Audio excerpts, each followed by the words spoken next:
હવે ચર્ચા કરીએ ત્રિકોણ આકૃતિમાં પરિમિતિ અને ક્ષેત્રફળ શોધવા માટે.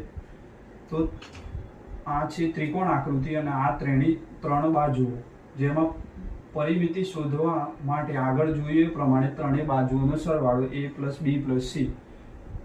તેવી જ રીતે ત્રિકોણનું જો ક્ષેત્રફળ શોધવું હોય તો તેના માટે સૌપ્રથમ s અર્ધ પરિમિતિ શોધવી પડે. તો તેના માટે અર્ધ પરિમિતિ એટલે પરિમિતિના અડધા ને અર્ધ પરિમિતિ તરીકે ઓળખવામાં આવે છે. એટલે કે a + b + c/2 ને અર્ધ પરિમિતિ તરીકે ઓળખવામાં આવે છે.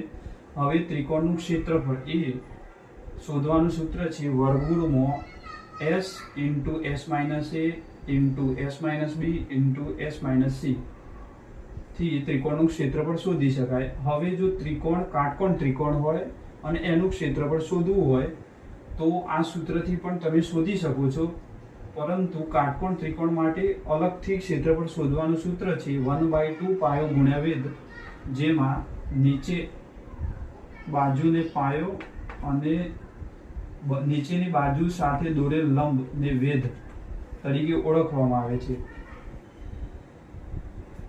તેના પછી સમબાજુ ત્રિકોણનું ક્ષેત્રફળ શોધવાનું સૂત્ર છે વર્ગમૂળમાં 3/4 × a².